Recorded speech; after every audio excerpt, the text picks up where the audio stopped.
ये मेरे अकब में जो आप पानी देख रहे हैं, ये वो पानी है जो मंगला डैम की झील से झील में महफूज किया गया है। और जो कहा जा रहा था कि 24 सितंबर को जो जल्जला आया उससे मंगला डैम को भी नुकसान पहुंचा, लेकिन ये तासुर बिल्कुल गलत है, ये मालूमात बिल्कुल गलत है। अल्लाह ताला का शुक्र है कि पाकिस्तान का जो एसेट मंगला डैम 1960 में तामीर हुआ था मुकम्मल तौर पर महफूज है। किसी किस्म का कोई नुकसान उसको मंगला डैम के स्ट्रक्चर को या उससे मुल्हिका पावर हाउस को नहीं पहुंचा। ये मंगला डैम के आप मनाजिर भी देख सकते हैं। मैं यहाँ पर मंगला डैम के बिल्कुल ऊपर मौजूद हूँ, पीछे वो स्पेलवेज आप देख सकते हैं। इसके अलावा झील का जो इलाका है कुदरती तौर पर जो पानी है वो उसमें आता है पहाड़ों के ज़रिए कश्मीर से होता हुआ, वो यहाँ पर सारा महफूज होता है। मुकम्मल तौर पर स्ट्रक्चर महफूज है, किसी किस्म की कोई परेशानी या मुश्किल यहाँ पर वापडा हुकाम को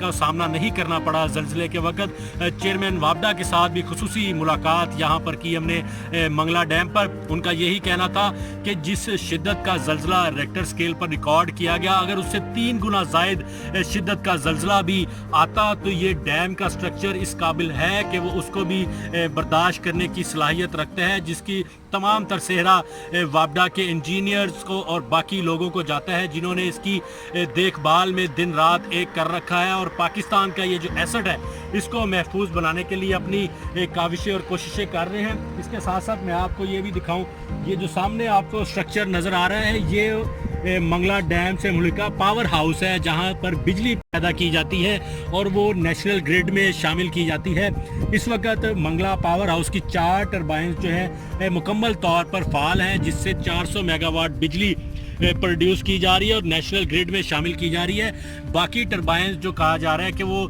चूँकि जब जल्जला आया था उस वक्त जो झील में पानी और पानी के नीचे जो सिल्ट, जिसे आम जुबान में हम रेत कहते हैं, वो मौजूद थी और उसके हिलने की वजह से वो रेत या सिल्ट पानी में शामिल हुई और जिसकी वजह से जो खुदकार निज़ाम था इस मंगला डैम के पावर हाउस में, उसकी वजह से वो ट्रिप कर गया और चंद ही लम्हों देर बाद उसको दोबारा बहाल कर दिया गया और सिस्टम में बिजली उसी तरह शामिल होना शुरू हो गई थी। और जो सिल्ट आई थी जो उसकी वजह से टरबाइन्स को नुकसान पहुँचने का खदशा था,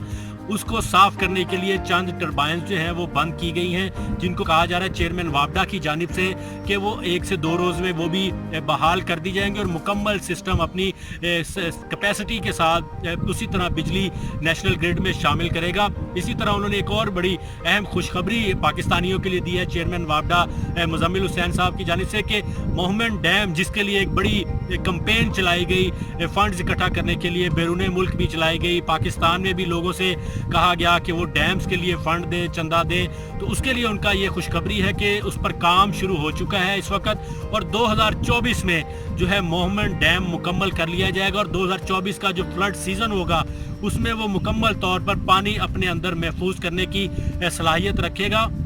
दया मीर बादशाह डैम, उसकी भी तामीरात का काम वो कह रहे हैं इसी साल ही शुरू कर दिया जाएगा। नीलम झेलम पावर प्रोजेक्ट है, उसको भी इस जल्जले से किसी किस्म का कोई नुकसान नहीं पहुंचा। 50 अरब रुपए की खतीर रकम नीलम झेलम पावर प्रोजेक्ट से हुकूमत को इस वक्त पहुंच रही है, उसको फ़ायदा उसका हासिल हो रहा है। तो पुरुम्मीद है कि जिस तरह भारतीय आबी जारियत भी जारी है, उसका पुरजोर जवाब देने के लिए और अपने हिस्से का पानी महफूज बनाने के लिए चेयरमैन वापडा का ये अज़्म है कि हम जल्द से जल्द बड़े ऐसे मंसूबे बनाएंगे ताकि भारतीय आबी जारियत का मुंह तोड़ जवाब दिया जा सके।